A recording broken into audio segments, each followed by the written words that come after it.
A practical approach when something obvious isn't being done. There's a lot of noise right now.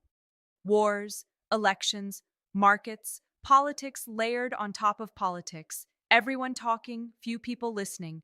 Most of it feels unstable. Most of it feels out of reach. And maybe that's part of the problem. Because while we're all focused on the big, complicated, unsolvable things, there are problems sitting right in front of us that aren't complicated at all. They're just not being picked up. Addiction treatment is one of them. Not addiction in isolation, because addiction is often the visible problem.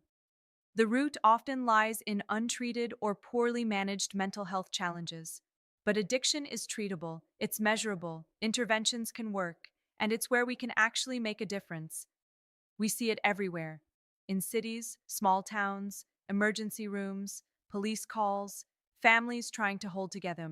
Real. People falling through the cracks of systems that were supposed to catch them.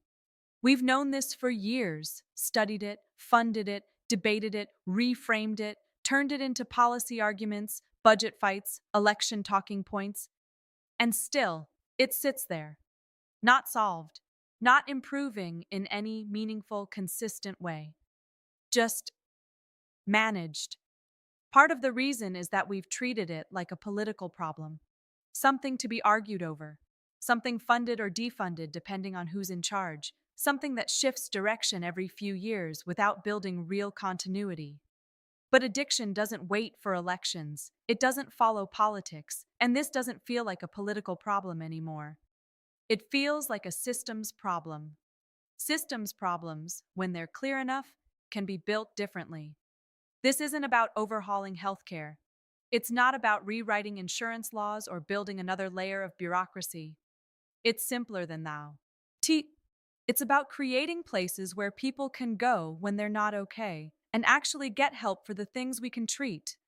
Structured help, humane help, recovery-focused help. Places designed from the beginning to focus on outcomes, not billing cycles, where addiction is addressed alongside the underlying mental health context, where accountability is measured by whether people stabilize, recover, and return to life with some form of independence. Right now, we spend an extraordinary amount of time and energy reacting to crises after they've already spilled out. Emergency response, law enforcement, crisis management, all necessary. None designed to fix the root.